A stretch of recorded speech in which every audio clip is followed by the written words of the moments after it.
Me First, story by Helen Lester, illustrated by Lynn Munsinger. Pinkerton was pink, plump, and pushy. He would do anything to be first, even if it meant bouncing off bellies, stepping on snouts, or tying tails. Me first, he cried when he had been last in line and finished first down the slide. Me first, he cried at story time, settling on his round bottom with his big head right smack in front of the book.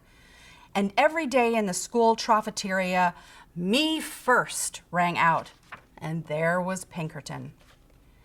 One Saturday, Pinkerton's Pig Scout troop went on a day trip to the beach. Pinkerton was first on the bus and sat in the front row. He was first off the bus, first in the water, first out of the water, and first into the picnic basket. After lunch, the Pig Scouts decided to go for a hike. Off they went, with Pinkerton leading the line, of course. As the Pig Scouts marched across the sand, they heard a faint voice far in the distance. The voice called out, "Who would care for a sandwich?" Pinkerton pricked up his pointy ears. Care for a sandwich? Oh, yes!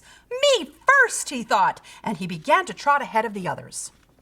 Soon he heard the voice again, closer and louder this time. Who would care for a sandwich? Me first, cried Pinkerton, kicking up sand and leaving the other Pig Scouts far behind. His imagination almost burst. Peanut butter, jelly, 2 tomatoes, 7 pickles, a slab of cheese, a blob of mayo, a big smear of mustard, all for me first. Who would care for a sandwich? Now at full gallop, Pinkerton shrieked, "Me first!" Over a sandy hill he flew, and kerplop! He landed face to face with a small creature with a bump on her nose and fur on her toes. "Am I glad to see you?" she cackled. "I sure could hear you coming. Me first, me first, me first. I guess you really would care for a sandwich." "Oh, yes, indeed," replied Pinkerton. He jumped up and down so fast his teeth jiggled. "Good," cackled the small creature. Pinkerton waited. 1 second, 2 seconds, 3 seconds. "Well?" he asked. "Well, what?" replied the small creature. "The sandwich," begged Pinkerton. "Where's the sandwich?" Well, the small creature curtsied. "You're looking at her," she went on. "I am a sandwich, and I live in the sand, and you said you would care for a sandwich. So here I am. Care for me." All Pinkerton could say was, "But I..." Taking no notice, the sandwich continued, "You said me first.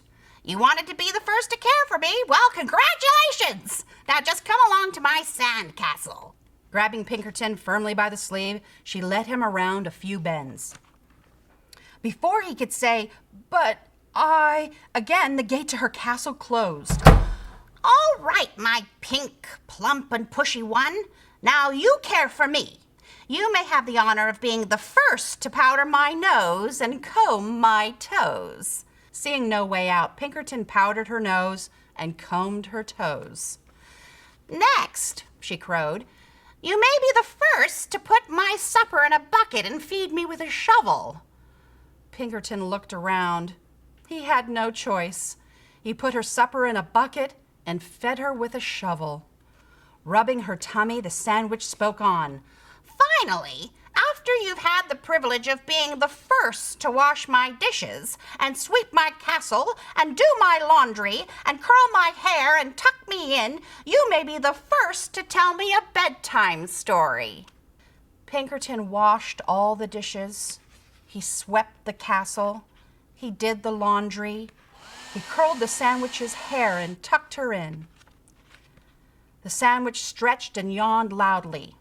"Now the story. I need my story." Pinkerton was so tired he could barely speak.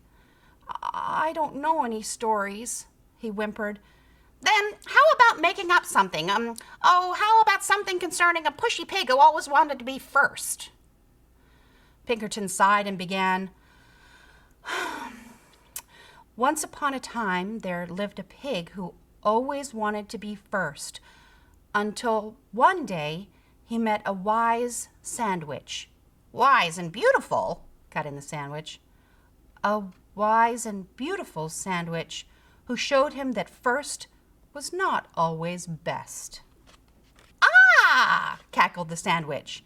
She gave Pinkerton a slow, serious, and meaningful wink.